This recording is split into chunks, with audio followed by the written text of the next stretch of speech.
Ça y est, l'année interminable est terminée et pour fêter ça, je vais vous faire une liste, oui c'est ma conception de la fête, une liste, on est tous différents, les 15 trucs qui vont pas nous manquer de 2020.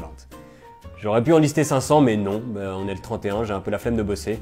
Puis surtout parce qu'un des trucs qui va pas manquer de 2020, c'est faire des vidéos seul face à une caméra comme si j'étais un otage de Daesh. Un peu ras le cul. Me réveiller ce printemps en me demandant quelles nouvelles mesures vont être prises de mon pays aujourd'hui. Me réveiller cet automne en me demandant quelles nouvelles mesures vont être prises dans mon canton aujourd'hui. Oui, parce qu'après, c'était au canton de décider quand la Confédération décidait pas. On a quand même un conseil fédéral qui a interdit l'IAS et qui ensuite n'a pas arrêté de chibrer. Les restos qui ferment et qui rouvrent plus de fois que la bouche d'Eminem pendant une chanson. Voilà. Les spectacles qui sont interdits, mais les messes qui sont autorisées. Donc moi j'ai rajouté Amen après chaque blague de mon spectacle, je peux le rejouer dès la semaine prochaine.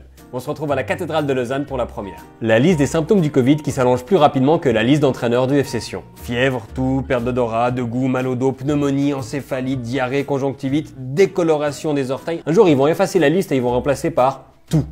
2020 nous a tous rendus hypocondriaques. J'ai un peu mal au bide, je crois que c'est un symptôme du Covid. Non, c'est un symptôme de faire son pain soi-même et d'être nul en cuisine. Le débat, le ou la Covid, mais on s'en fout. Dans tous les cas, c'est la merde et le bordel. Les complotistes et leur talent incroyable pour incorporer chaque événement qui arrive à leur théorie globale, peu importe à quel point c'est contradictoire. Chaque hiver, les hôpitaux sont pleins, donc c'est rien du tout ce virus. D'ailleurs, c'est pour ça que les hôpitaux sont vides et remplis de mannequins, parce qu'ils sont pleins chaque hiver à cause de la grippe. D'ailleurs, ce virus, il tue pas plus que la grippe, puis c'est les élites mondiales qui l'ont libéré pour diminuer la population de la planète. Mais ils tuent pas, mais ils vont nous tuer avec. Ils font tellement de gymnastique mentale qu'ils ont des crampes au cerveau. Puis franchement, si les élites mondiales avaient fait un complot, tu penses vraiment qu'ils auraient recruté Jean Castex et Guy Parmelin? Écoutez, Guy Parmelin massacrait plusieurs langues en un seul discours. Si tu veux apprendre une langue, il faut regarder Dora l'exploratrice ou l'allemand avec Victor. Si tu veux désapprendre une langue, il faut écouter Guy Parmelin. C'est quand même fou qu'il parle pas bien allemand alors qu'en français il met déjà le verbe à la fin. J'ai en tout cas personne voulu blesser. D'ailleurs d'ici quelques heures, il va nous souhaiter ses vœux de bonne année.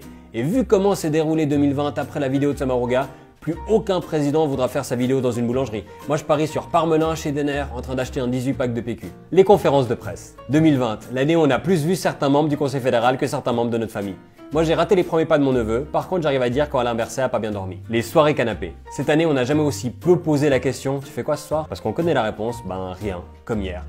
On a passé tellement de soirées glandes qu'on a entendu des phrases que je pensais jamais entendre de ma vie. J'ai vu tout ce que je voulais sur Netflix, y a quoi sur la RTS? Ouh, c'est samedi soir, exceptionnellement, je vais mettre un pantalon. Sortir la calculette avant chaque contact social. Non, mais si on invite Patrick, ça fait un de trop. Puis j'ai vu sur Instagram, Jennifer, elle poste tous les jours une story avec des gens différents, donc si elle vient, moi je viens pas. Les apéros Zoom. Parce que oui, on a découvert qu'il y avait plus triste que picoler seul chez soi. Il y a picoler seul chez soi en regardant d'autres gens picoler seul chez eux en faisant tous semblant de beaucoup s'amuser. Les courbes des cas positifs, des hospitalisations, des décès ou même du taux de reproduction. Cette année, on a regardé plus de courbes qui montent et qui descendent que les cyclistes quand ils étudient les étapes du Tour de France. Les annulations, les JO, l'Euro, les festivals, les spectacles, les voyages, on a reporté tous les trucs cool à 2021, mais pas les loyers, les factures d'assurance maladie ou l'anniversaire du Lima horaire. Le masque.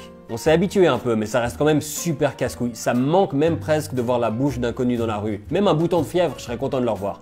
Par contre, les nez d'inconnus, ça me manque pas, vu qu'on les voit quand même toujours une fois sur deux. Et salutations à mes potes binoclars qui ont de la buée sur les lunettes depuis mi-octobre et l'impression de vivre en permanence dans la campagne bulgare ou un concert de Johnny. Et une des raisons pour laquelle ces choses vont pas nous manquer, c'est qu'elles vont pas disparaître comme par magie le 31 à minuit. Ça risque même d'être pire avant que ça aille mieux, parce que visiblement le Covid a décidé de faire comme les humains et de prendre les résolutions de changer pour la nouvelle année. New Year, New Me, New Souche, New Skieur anglais à Verbier. Oui, parce que les mots virus et mutant faisaient déjà pas assez peur séparément. Pour bien lancer 2021, on a décidé de les réunir. Bonne année du virus mutant. Courage.